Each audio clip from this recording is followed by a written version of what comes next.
हाल ही में election campaigning के दौरान दो शख्स जो तेलंगाना के मुसलमानों को गुमराह करने की कोशिश कर रहे हैं, ख़ासकर मैं हमारे महबूब आलम खान साहब के बारे में मैं आपको कहना चाहता हूं कि महबूब आलम खान साहब आप एक ख़ानदानी नवाब हैं।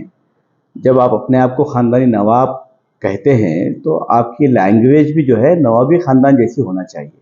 एक हिंदुस्तान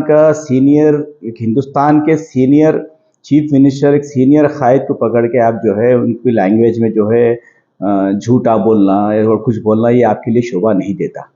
क्योंकि आप अगर किसी पे उंगली उठा रहे हैं तो 3 उंगली आपके तरफ बता रहे हैं। सब में पहले देख लीजिए, उन्होंने कहा कि सीएम साहब ने झूठ कहा।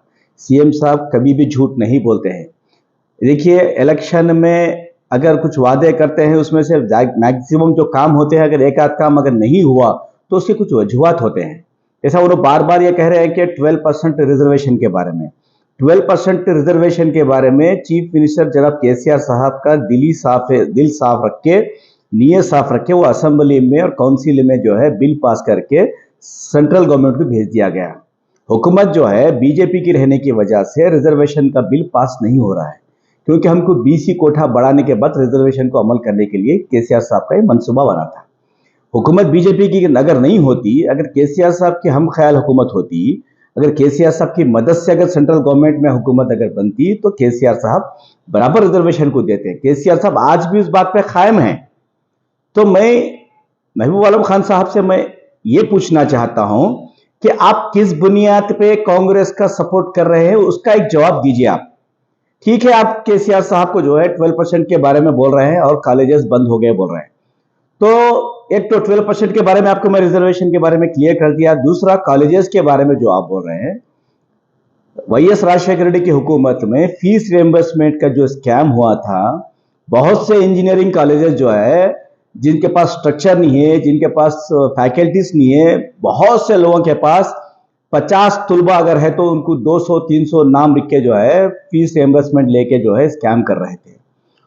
केसीआर साहब एजुकेशन के मामले में बहुत ही स्टैंडर्ड मेंटेन करना, तालीमी मैदान में किसी के साथ कॉम्प्रोमाइज नहीं हुए केसीआर साहब।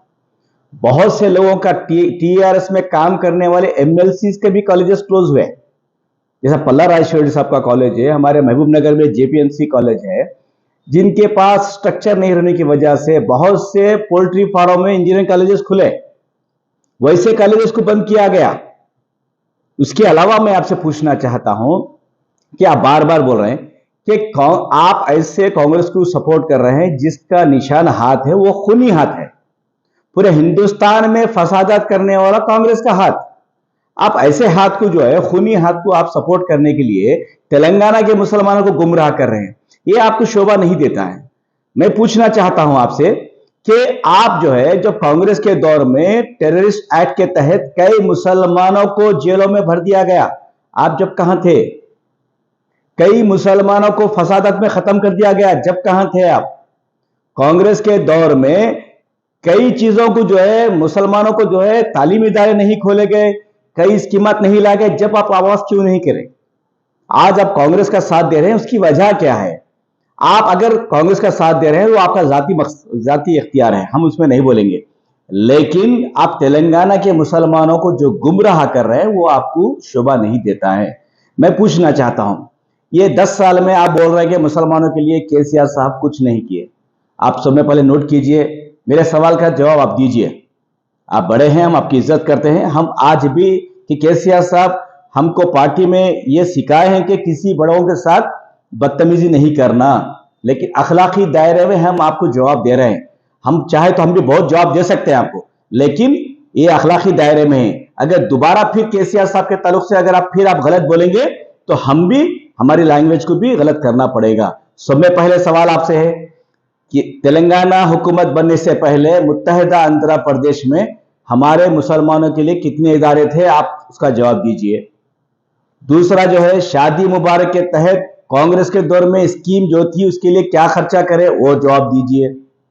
बैरूनी मुमालिक में जाके जो तुलबा हमारे पढ़ रहे हैं उसके लिए कांग्रेस के दौर में क्या अखराजात हुए, कितने लोगों को भेजे, वो उसका जवाब दीजिए। और मक्का मस्जिद ब्लास्ट में कितने मुसलमानों को अंदर डाला गया था, कितने मुसलमानों को जेल भर दिए थे, क्या वो सही सच है या नहीं है? इसका जवाब दीजिए। केसीआर साहब हुकूमत बनने के बाद सब में पहले मुसलमानों के घरों में तालीम होना बोल के टेम्बरी जैसे इदारे 204 स्कूल्स खोले। क्या इसको आप मानते हैं या नहीं मानते हैं? दूसरी बात, शादी मुबारक के तहत 2,75,000 गरीब लड़कियों की शादी हुकूमत तेलंगाना केसीआर साहब के हुकूमत में हुई। क्या इसको आप मानते हैं या नहीं मानते हैं? तीसरी बात, सीएम ओवरसीज स्कॉलरशिप जो 3,280 तुलबा America, London, France, Germany, Australia में जाके पढ़ रहे हैं, उसको आप मानते हैं या नहीं मानते हैं? इतने सारे काम जब कांग्रेस ने नहीं किए, केसीआर साहब करे हैं, तो आप केसीआर साहब जो काम कर रहे हैं वो बोलिए, जो नहीं कर रहे हैं वो बोल रहे हैं। आप जो दो चीजें आप बोल रहे हैं उसको आप जो हाईलाइट करके मुसलमानों को गुमराह कर रहे हैं वो गलत है। तो इस चीजों को आप मानते हैं या नहीं मानते हैं? टीआरएस हुकूमत जो है मुत्तहिदा, आप तेलंगाना में देख लीजिए, आप हमने 11,000 करोड़ हमने खर्च किए हैं अखिलियत के ऊपर, चाहे वो एजुकेशन में फील्ड में हो, चाहे वो वेलफेयर स्कीमात में हो। फिर यही काम कांग्रेस वाले क्यों नहीं करे? आपके बाजू में जो रेवंत रेड्डी बैठे हुए हैं पीसीसी अध्यक्ष, उनको पूछिए आप, आपकी उम्र किधर है? आप जो है एक सीनियर कायद, सीनियर पॉलिटिशियन के बारे में ऐसा बोल रहे हैं। जो आपके बाजू में बैठे हुआ है वो एक आरएसएस का आइडियोलॉजी आदमी है, वो खुद कबूला। आप उनको भी आरएसएस के आदमी को बाजू बिठा लेके आप तेलंगाना के मुसलमानों के मुस्तकबिल के बारे में बात कर रहे हैं। बड़ी हंसी आ रही है आपके ऊपर, कि लोग हंस रहे हैं आपके ऊपर। ये उम्र में जो है खान साहब ऐसा क्यों बात कर रहे हैं बोल के लोग हंस रहे हैं आपके ऊपर। ये उम्र में अल्लाह अल्लाह करके आप जो है जो हकीकत है वो बयान कीजिए। मैं आपसे अदबन अपील करता हूं, दोबारा आप हमारे चीफ मिनिस्टर केसीआर साहब के ताल्लुक से आप लहजा सही रखिए। जो हुकूमत के जो काम है उसको बोलिए, जो नहीं हुए उसको बोलिए, हम मानते हैं, लेकिन लैंग्वेज अखलाकी दायरे में रह के बात कीजिए तो ठीक रहेगा। दूसरी बात, इमरान प्रतापगढ़ी जो यूपी से आके जो है तेलंगाना में जो है बहुत बड़े